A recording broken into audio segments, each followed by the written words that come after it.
actually a vlog that I shared 3 weeks ago by the time that this video gets uploaded. It's about this. All about how much we are going to spend within this long weekend. So basically in here, I talked about briefly of what we spend in the day. That's actually my cue to, start doing some videos regarding about the dreaded B word, which is budgeting. I've actually asked a few friends before of what they think that I am good at, aside from doing hair and makeup on special events. A couple of them who have probably known me the longest, they both said that I'm good in budgeting.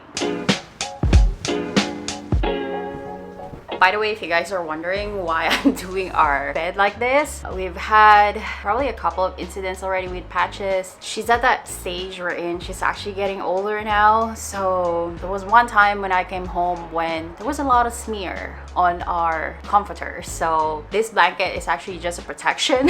Anyways, as I was saying, back to my survey with my friends and what they said. So at the back of my head, I was like, wow, I think my friends really thought that I already got a grip of my finances. But if I'm going to be really honest in here, in full disclosure, I'm actually not. I do read a lot about handling finances and budgeting. I watch a lot of YouTube videos regarding about it. For instance, with Aja Dang when she started her financial journey. I like watching those kind of videos, but it doesn't necessarily mean that I am good at it. Honestly, I don't even know how am I going to start a series regarding about this topic because I am still in the middle of my own financial journey as well. But anyways, here we are because probably, of all those things that I've watched, I've read, I've picked up from those people, I think that I'd like to give it a shot and see what I can share you guys regarding about it. Before I probably unveil this chapter of my life in a video format, I think I should start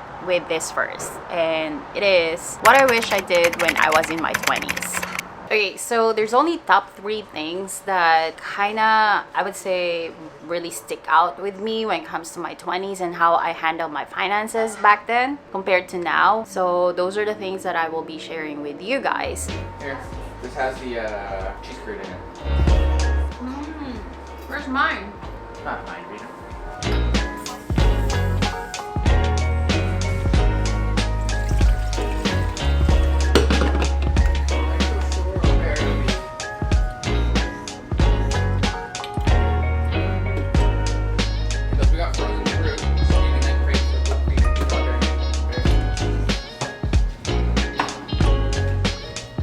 So I came here in Canada back in 2007 as a live-in caregiver. I came from the Philippines. So basically the exchange rate between the Canadian dollars to Philippine peso always crossed my mind. Tell me I'm not the only Filipino who did this. The conversion thing when you first arrive here in Canada. During the first few months since I came to Canada, I was also affected by the thought of I don't want to spend so much on myself because I keep on thinking that, my family could have used this money towards something better something better in the Philippines if I just send it to them.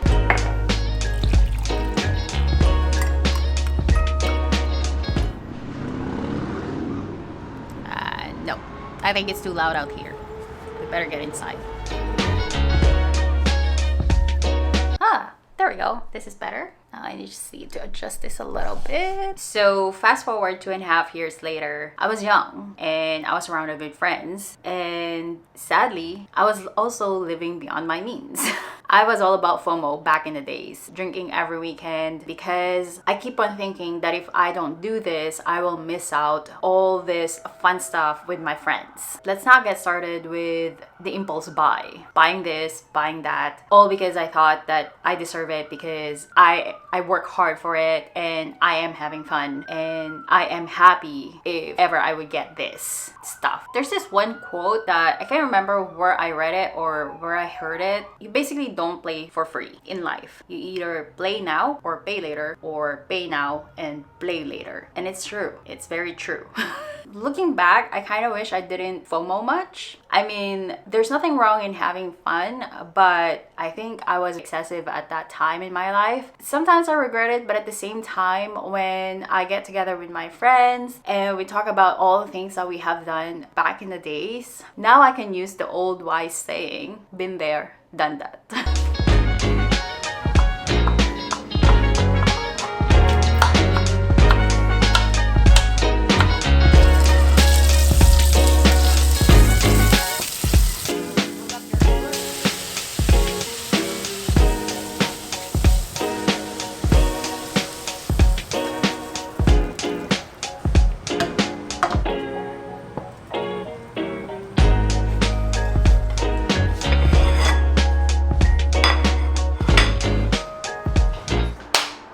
and the lighting here sucks. I'm gonna enjoy this first before I actually continue to the next one. Yeah, I'll talk to you guys later.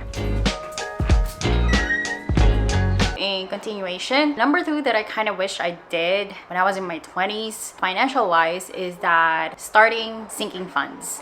As of right now, I think I have 4 to 5 sinking funds that I am doing. According to Investopedia, sinking fund is a fund set aside or saved to pay off a debt or a bond. But in my case, my sinking funds are actually sort of like saving funds as well. These are like the funds or savings that I do on a month-to-month basis, and these are the funds that I use for future purchases. Back in my 20s, I don't really have this, and then whenever there's like a car maintenance that needs to be done, when there is like a birthday party that I was invited into, Christmas time, I don't have any funds to pull it from. Mr. Visa or Mr. MasterCard always saves the day for me. Whatever I've done in my 20s when it comes to my finances, it helped as a basis of what I need to change to now. I have one last one, but before I do that, we're gonna go step out.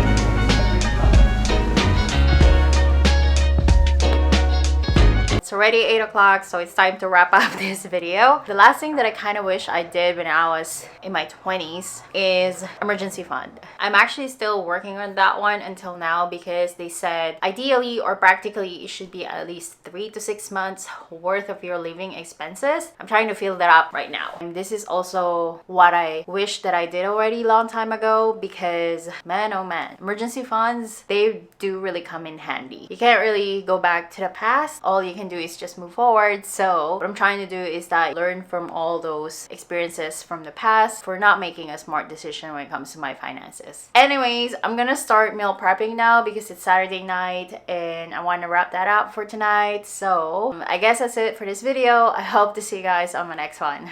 Bye.